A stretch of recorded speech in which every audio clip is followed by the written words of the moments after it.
아멘. 찬양 감사합니다. 옆에 계신 분들과 우리 함께 한번 인사할까요? 우리 주님의 은혜가 충만하시기를 바랍니다. 이렇게 한번 인사하겠습니다.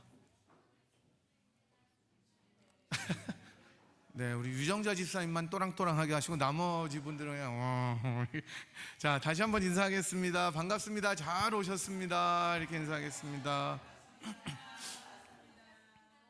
네. 역시 훈련의 효과가 큽니다. 이제 많은 분들이 저에게도 이제 인사를 하시는데, 네, 그동안 눈이 많이 내리고 추웠는데 이제 비로 바뀌어서 훈훈합니다. 이제 아까 우리 장로님 기도하신 것처럼 출타한 분들이 많이 있는데요. 또 잘 다녀오실 수 있도록 기도해 주시고 또 즐거운 마음으로 함께 예배할 수 있도록 또 그렇게 우리들이 잘 기도해 주고 응원해 줬으면 좋겠습니다.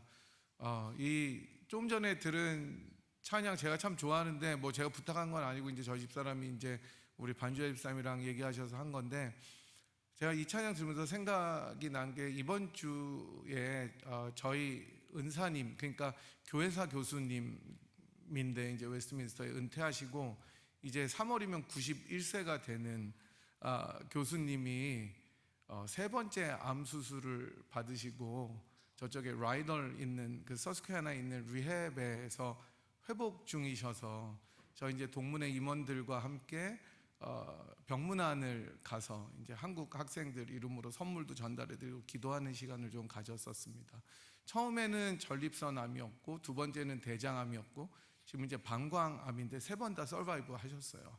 그래서 지금도 이제 2월 초에 집으로 가신다고 합니다. 그래서 수술 받고 그 리헵에 계시는 동안도 막 그 같은 그 연로하신 노인분들한테 성경 공부 인도하시고, 그렇게 아픈데도 토요일마다 줌으로 부흥회를 인도하시면서 정말 액티브하게 살고 계셨어요. 근데 이제 뭐 이런 얘기 저런 얘기 하다가 뭐 유언까지는 아니고 자기가 이제 인생의 거의 마지막 스테이지를 사시는 거잖아요. 이제 90세 넘으셨으니까 자기가 쭉 생각하면서 제일 후회가 남는 게 뭘까 생각을 해보셨다고 하더라고요. 그러면서 내가 어떻게 하면 더 주님을 많이 사랑할 수 있었을까, 그 얘기를 하시는 거예요, 저희들한테. 그러니까 내 인생 속에서 제일 좀 아쉬운 게 있었다면 What I have missed in my life, 그러시면서 내가 어떻게 하면 더 better하게 주님을 사랑했었으면 좋았을까, 그리고 남은 기간 동안 얼마나 더 내가 주님을 사랑해야 될까, 이게 자기의 큰 숙제다, 이렇게 얘기를 하는 걸 들으면서 전부 다 거기 이제 저보다 다 이제 선배 목사님들 두 분하고 이제 친구 목사님 한 분 갔는데 더 이상 무슨 말을 못 하겠더라고요. 그냥 그분이 되게 재밌는 분이고 진짜 웃겨요.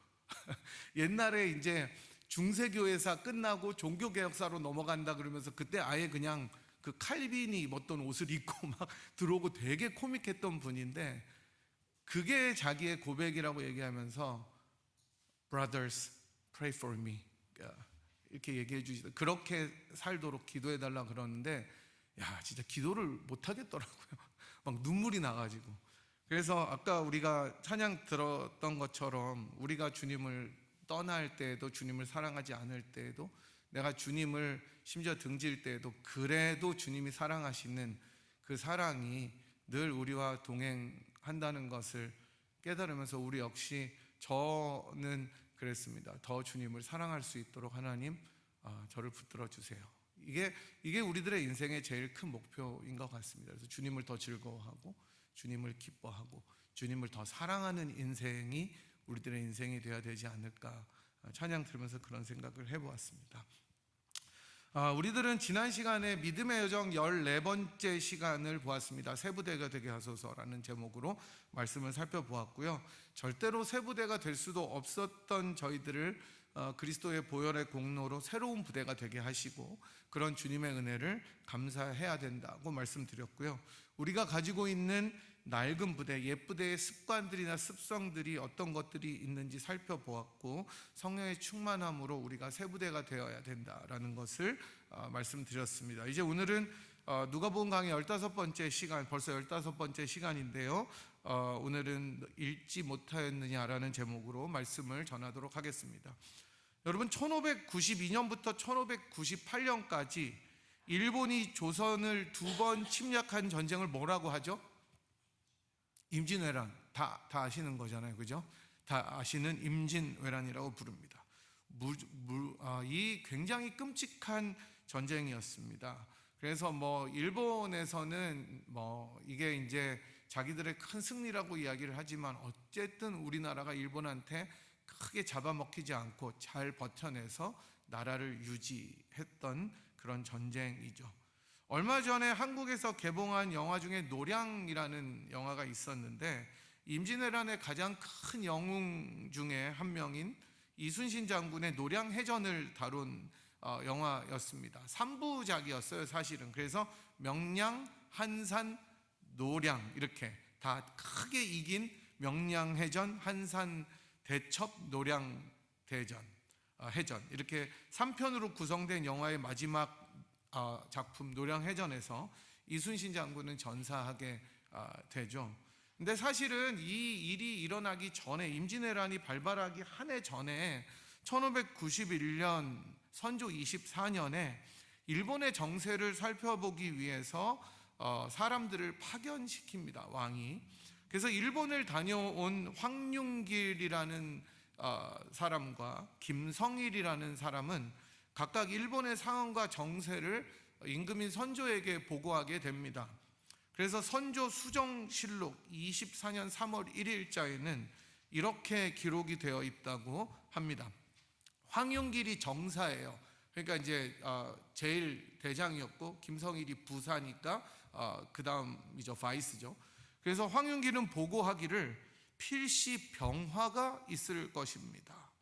이에 김성일이 아뢰기를 그러한 정황은 발견하지 못했는데 황융길이 장황하게 아뢰어 민심이 동요되게 하니 사이에 매우 어긋납니다 라고 말했습니다.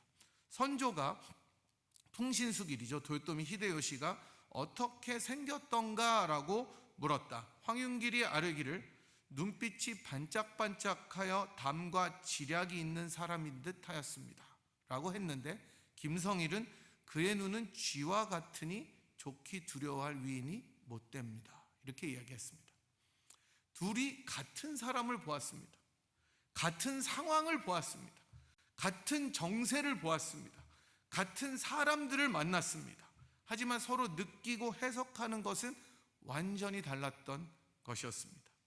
불행하게도 선조는 황융길보다 김성일의 말을 들었습니다. 안전한 게 좋았다고 생각했는지는 모르겠지만 이 김성일의 말을 들었고 이 김성일의 말을 들었던 것 때문에 조선은 큰 전쟁의 포화 속으로 끼어들게 되었던 것이었습니다. 반드시 이렇게 엄청난 결과를 초래하지는 않더라도 우리는 가정에서나 교회에서 서로 같은 상황과 일을 마주하면서도 너무나 다른 의견들과 견해들을 접하게 되는 경우들을 많이 보게 됩니다. 그래서 싸움이 있어요. 부부간에도 뭘 먹을까를 가지고 싸우는 경우는 거의 없지만 이게 다르기 때문에 다툼이 일어나고, 여러분 직장에서도 그런 일들이 일어나고 교회에서도 이런 일들이 얼마나 많이 일어나는지 모릅니다. 같은 것을 보더라도 다른 관점과 해석과 의견들이 존재합니다. 오늘 저희들이 읽었던 본문에서도 이러한 일이 일어나는데 이른바 안식일 논쟁이라고 부르는 장면입니다. 1절을 보면 안식일에 예수님께서 밀밭 사이로 지나가시는데 제자들이 이삭을 잘라서 손으로 비비어서 먹었다고 1절은 말합니다. 이것을 본 바리새인들은 도대체 얘네들은 어디서 왔는지 모르겠어요. 항상 있어요. 여러분 진짜 신기하지 않아요? 이게 예수님이랑 제자들이 있는데 얘는 제자들도 아닌데 항상 있어요. 그러니까 이게 뭐냐면 교회에 다니지는 않는데 늘 교회에 관심이 많은 사람들이 있는 것처럼 항상 예수님이랑 제자들이 가는 곳에 뭘 하는지 딱 보고 있는 사람들이 있는데 그 사람들이 바로 바리새인과 서기관들입니다. 얼마나 유심히 봤는지 이삭을 잘라서 손으로 비벼 먹은 것을 가지고 트집을 잡습니다. 이들을 계속 지켜보고 있습니다. 그러던 중에 이 사람들의 레이다망에 이 제자들이 이삭을 잘라서 먹은 것이 딱 걸린 겁니다. 아니나 다를까 바리새인들은 바로 비난을 퍼붓습니다. 어찌하여 안식일에 하지 못할 일을 하느냐. 좀 더 이 말을 정확하게 말씀드리자면 제자들은 밀밭 사이를 지나가다가 이삭을 이렇게 뽑아서 손으로 비벼서 먹은 것입니다. 여러분, 이삭 이렇게 해서 손으로 비비면은 먹을 수 있어요? 그렇다네요. 저는 안 해봤는데 이렇게 비비면은 이제 그 겨가 떨어져 알맹이를 먹는 거죠. 근데 바리새인들이 이 행동을 보고 안식일에 하지 말아야 될 일을 했다고 비난하고 있는 겁니다. 여러분, 이게 뭐 잘못된 거예요? 왜 잘못됐어요? 아니, 이게 왜 잘못된 거예요? 이게 일이에요, 이게? 사실 이삭을 뽑아서 먹는 것 자체가 문제가 되지는 않습니다. 율법의 규정에서도 그거 이삭을 비벼서 손으로 비벼서 잘라 먹는 것은 잘못이 아니다라고 나와 있습니다. 문제는 이 행동을 언제 했다는 거예요? 안식일에 했다는 것입니다. 여러분, 율법의 규정은 총 613개입니다. 굉장히 많죠. 이것을 다 지켰습니다. 유대인들은 될 수 있으면 다 지켰습니다. 바리새인들은 거의 퍼펙트하게 지켰습니다. 그런데 이 율법의 규정들을 보면 어떤 것들은 좀 모호한 게 있잖아요. 왜 우리도 이제 재판을 하다 보면 판례라는 게 있으니까 딱 법의 원칙이 있어도 그것을 규정할 수 있는 예들이 있어야 되잖아요. 그러니까 이 613개의 율법을 해석해 놓은 구전으로 내려오는 오럴로 내려오는 전통을 모아놓은 책이 또 있었습니다. 그것을 미슈나라고 이야기를 합니다. 이 미슈나에 의하면 모든 율법의 규정들의 세부 사항들을 다 달아 놓았습니다. 거기에 이 규정도 있었습니다. 예수님의 제자들은 미슈나의 규정에 의하면 도대체 안식일에 무슨 일을 범했느냐 하면 추수를 한 것이었습니다. 추수를 한 거예요. 이삭을 뽑았어요. 그리고 타작하고 까부르고 음식을 준비한 것입니다. 이게 율법의 규정이었어요. 그러니까 이삭을 뽑은 게 추수한 거예요. 이삭을 뽑고 비비니까 타작하고 까부르고 음식을 프리페어해서 먹은 거죠. 여러분, 이렇게 엄격했습니다. 그래서 이 사람들은 안식일에 일한 거예요. 안식일에 추수한 거예요. 안식일에 타작한 것입니다. 안식일에 밀을 까부른 것입니다. 음식을 준비한 것입니다. 그러니까 바리새인들이 그걸로 책을 잡은 거예요. 이렇게 바리새인들이 비난하자 우리 주님께서는 3절에서 말씀하시는데 다윗이 자기 및 자기와 함께한 자들이 시장할 때 한 일을 읽지 못하였느냐라고 말씀하시면서 그가 하나님의 전에 들어가서 다만 제사장 외에는 먹어서는 안 되는 진설병을 먹고 함께한 자들에게도 주지 않았느냐라고 반박하십니다. 이것은 사무엘상 21장에 나오는 이야기입니다. 다윗이 사울에게 쫓겨서 막 위급하는데 정말 시장에서 먹을 것이 없자 제사장에게 먹을 것을 좀 달라고 합니다. 근데 사실 이렇게 진설 이렇게 딱 그 앞에 디스플레이 해놓은 빵들은 제사장 외에는 아무도 먹을 수가 없었습니다. 근데 그거를 배고프니까 그거라도 달라고 한 거예요. 그랬더니 제사장이 참 플렉서블하죠. 그러면은 이건 아무나 먹을 수는 없지만 여자를 가까이 하지 아니한 사람들만 먹을 수 있다. 그러니까 우리가 쫓기느라고 여자를 가까이 할 틈도 없었다니까 그 진설병을 주어서 다 같이 나눠 먹고 원기를 회복하게 됩니다. 예수님께서 바리새인들을 향해서 만약 너희들이 내 제자들한테 율법을 어긴 거라고 비난한다면 다윗 역시 율법을 어김으로 비난하는 것과 똑같다고 말씀해 버리시는 것입니다. 제자들을 계속해서 너 추수했다, 까불렀다, 그 다음에 타작했다, 음식을 준비했다는 것으로 비난한다면 바리새인들은 결국 자기들이 가장 위대한 왕이라고 섬기고 존경할 뿐 아니라 언약의 조상이라고 따르는 다윗한테 너도 율법을 어겼다라고 비난하는 꼴이 되어버린다는 것입니다. 여기서 예수님 말씀의 가장 중요한 핵심은 이러한 율법은 결국 인간의 필요를 위한다는 것입니다. 안식일은 그렇기 때문에 무엇인가를 네거티브하게 부정적으로 하지 말아야 되고 제한해야 되고 금해야 된다는 것보다 훨씬 더 큰 의미를 가지고 있다고 주님은 말씀하고 계시는 것입니다. 안식일은 무엇을 하지 말아야 되고 무엇을 하면 안 되고가 아니라 훨씬 더 크게 회복하고 새로움을 가져다 주는 사람을 위한 날이다라는 것을 말씀하고 계시는 것입니다. 같은 사건을 기록하고 있는 마가복음 2장 27절은 훨씬 더 구체적으로 이렇게 이야기합니다. 안식일이 사람을 위해서 있는 것이요 사람이 안식일을 위하여 있는 것이 아니다라고 말씀하십니다. 이제 주님께서는 결론적으로 인자가 안식일의 주인이다라고 말씀하시면서 이 사건을 컨클루전 하십니다. 본래 안식일의 주인은 누구십니까? 바로 하나님이십니다. 예수님께서는 지금 자신이 바로 안식일을 제정하시고 그것에 의미를 부여하신 하나님 자신이라는 것을 보여주시는 겁니다. 따라서 예수님께서 말씀하시고 해석하시고 행동하시는 모든 것은 바로 안식일의 본래 정신입니다. 저는 본문을 살펴보면서 성경을 읽는다는 것이 도대체 무엇일까라는 생각을 해보게 되었습니다. 우리 주님께서 읽지 못하였느냐라고 바리새인들에게 도전하고 계시지 않습니까? 당시 바리새인들과 서기관들은 그 누구보다도 성경의 진심이고 시리어스하고 열심인 사람들이었습니다. 율법을 다 지킬 뿐만 아니라 성경의 정말 자구 한자 한자를 성실하게 해석해내려고 노력했고 심지어 하나님의 이름을 필사 카피할 때에도 정말 거룩하게 손을 3번 씻고 여호와라는 이름을 쓸 수가 없기 때문에 주여라는 아도나이라는 말로 쓸 수밖에 없었던 거룩한 사람들이었습니다. 그 사람들이 서기관들이었어요.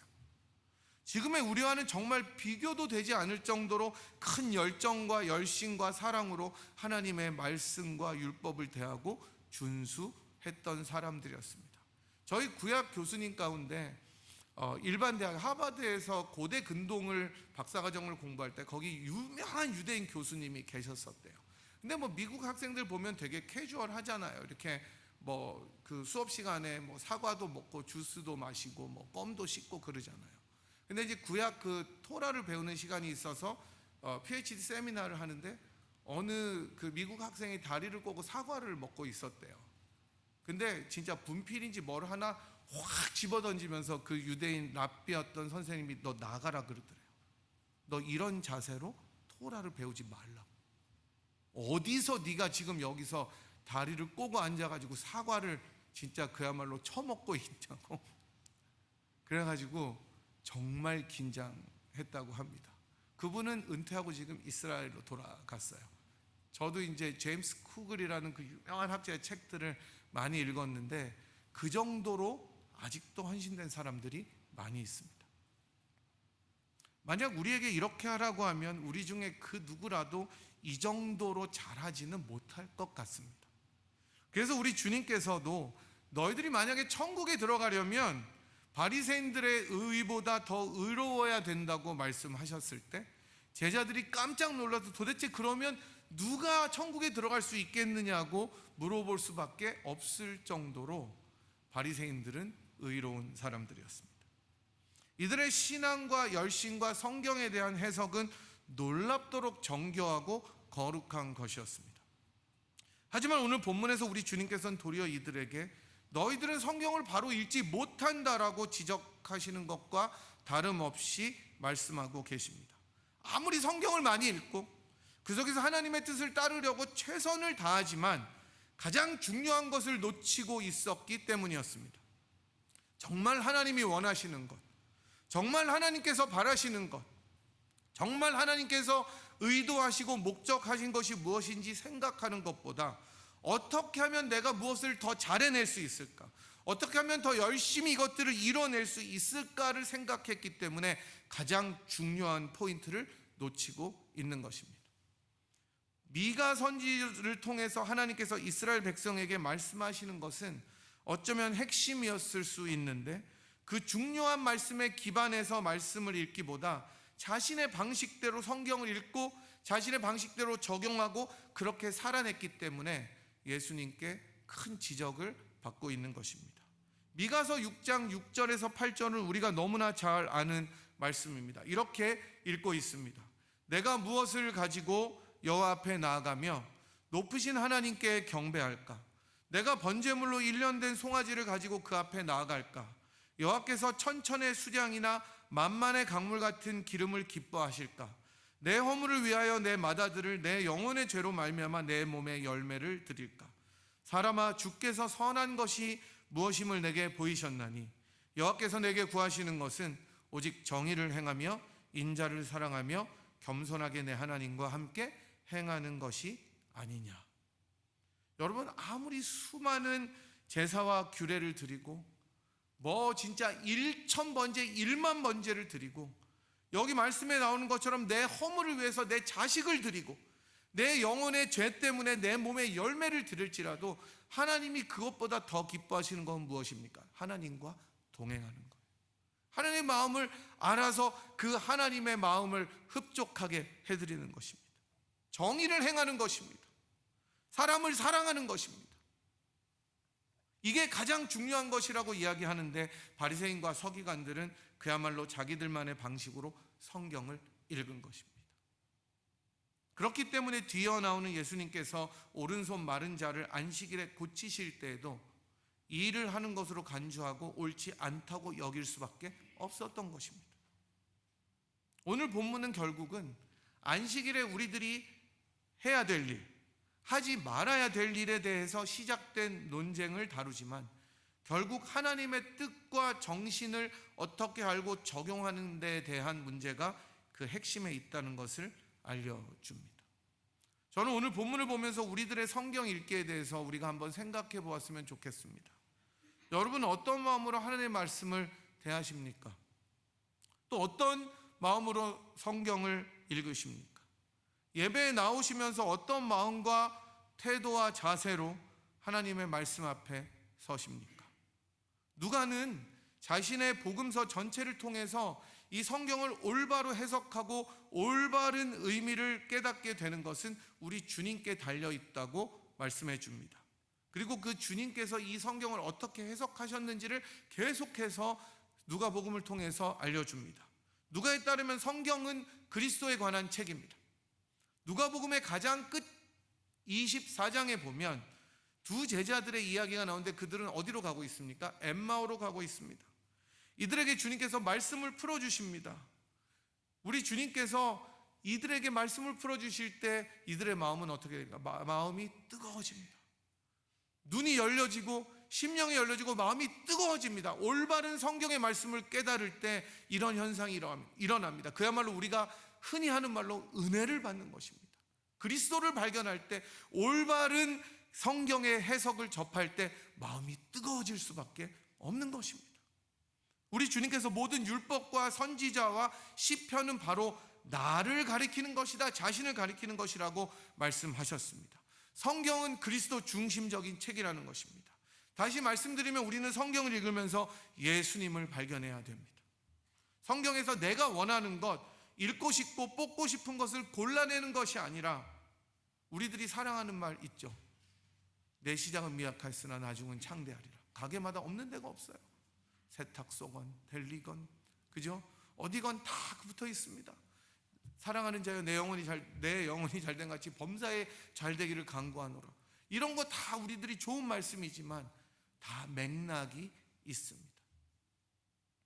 우리가 읽고 싶은 것을 골라내는 것이 아니라 과연 이 구절은 예수님에 대해서 무엇이라고 말할까라고 질문하면서 읽어야 됩니다. 나 자신의 관심으로만 무장되어서 성경을 막 뒤지는 것이 아니라 성경의 말씀이 진정으로 나를 변화시키도록 하는 성경 읽기가 필요합니다. 바리새인들은 자신들의 관심과 그에 대한 헌신으로 눈은 있지만 보지 못하고 귀는 있지만 듣지 못한 채로 하나님의 말씀을 읽고 들었습니다. 여러분들과 저는 과연 예배에 나오면서 하나님의 말씀 앞에 서면서 어떤 마음으로 나오는지 점검해 보았으면 좋겠습니다. 내가 듣고 싶은 것을 들으려고 하는가? 내 문제가 해결되기만을 원하는가? 물론 그럴 수 있습니다. 하지만 하나님은 오늘 나에게 무엇을 말씀하시는가? 바리새인들처럼 자신들의 어젠다에 매몰되어서 그 관점과 시각으로 하나님의 말씀까지 지배한다면 우리는 그야말로 우리들 자신을 우상으로 내세우는 무서운 죄를 범하는 것입니다. 하나님 말씀 앞에 올바른 마음가짐은 시편 기자의 고백처럼 주님 내 눈을 열어 주의 기이한 법을 보게 하여 주시옵소서라, 이런 것이 되어야 합니다. 마음을 활짝 열고 우리들의 입을 크게 열고 우리들의 손을 높이 들어 오늘도 주님의 말씀 앞에 내가 깨어지게 나아가는 것입니다. 주께서 그런 이들에게 은혜를 주시기 때문입니다. 사랑하는 여러분, 가장 중요한 것은 그러나 하나님의 말씀을 집어들고 읽는 것이 먼저입니다. 바리새인들은 일단 최소한 읽었어요. 잘못 읽었지만 안 읽으면은 뭐 이런 게 아무도 필요가 없습니다. 그래서 저희들이 이따 광고하겠지만 이제 2월 18일부터 저희들이 Reading Jesus 합니다. 45주 성경 통독이기 때문에 우리 다 같이 1년에 1독을 하게 될 겁니다. 강제 통독입니다. 읽지 않는데 무슨 해석이 있고 관점이 있겠습니까? 말씀을 가까이 대하고 나아가는 것이 먼저입니다. 그리고 그 말씀 앞에 설 때에는 늘 겸손하게 하나님 앞에 내 마음을 열고 나의 영혼을 깨워 주시옵소서, 내 영혼이 깨어지게 인도하여 주시옵소서라고 기도해야 되는 것입니다. 그럴 때 우리는 바리새인들처럼 자기의 모든 관심과 자기들의 그런 흥미로움에 눈에 가리지 않고 성령께서 주시는 은혜로 그리스도를 발견하게 될 것입니다. 그 안에서 주시는 참 회복과 기쁨을 누리게 되는 것입니다. 저는 우리들의 예배가 그렇게 되었으면 좋겠습니다. 그리고 우리들의 성경 읽기가 그렇게 되었으면 좋겠습니다. 이런 은혜가 우리 모두에게 함께하기를 주님의 이름으로 간절히 소망합니다. 네, 이 시간에 우리 들으신 말씀 또 부르신 찬송 생각하면서 한번 한 목소리로 기도하겠습니다. 하나님, 우리가 말씀을 더 사랑하게 하시고 읽게 하시고 그 속에서 주님을 발견하게 하시며 주께서 우리들에게 원하시는 그 음성을 분별하고 깨달아서 순종하는 인생이 되게 하여 주시고 우리 가정이 말씀 위에 든든하게 서게 하시고 우리 교회가 그런 말씀의 반석에 서는 교회 되게 하여 주시옵소서. 이 제목을 가지고 간절하게 주님 앞에 한번 기도하도록 하겠습니다. 함께 기도합니다.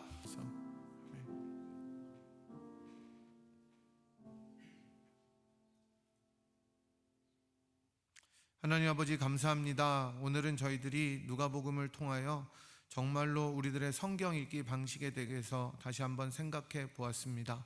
하나님, 바리새인들이 열심으로 성경을 탐구하고 읽었지만 정말 그 속에 실제로 나타난 하나님의 뜻과 마음을 읽지 못한 채 정말로 변죽만 울리며 자신들의 의로움만을 내세웠던 것을 기억하면서 우리들의 성경 읽기 방식을 돌아봅니다.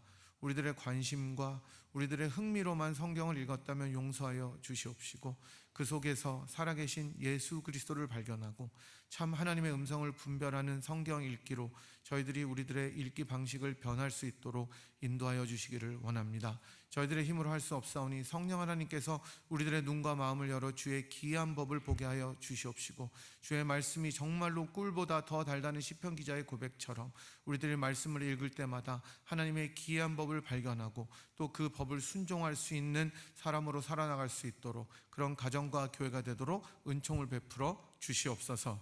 지금은 안식일의 주인 되시고 우리 모두를 하나님 앞으로 인도하신 우리 구주 예수 그리스도의 무한하신 은혜와 그 아들을 아끼지 아니하시고 우리를 위하여 기꺼이 내어주신 하나님 아버지의 극진하신 사랑하심과 성령 하나님의 위로교통 충만하심이 성경을 읽으며 그리스도 안에서 그리스도를 또 발견하고 그리스도 안에 있는 충만함과 기쁨을 가지고 이 세상을 살아가기로 결단하고 돌아가는 이 자리에 함께한 주의 백성들 한 분 한 분 머리 위에와 사랑하는 분이엘 제단 위에 지금부터 영원토록 함께 하시기를 간절히 축원하옵나이다.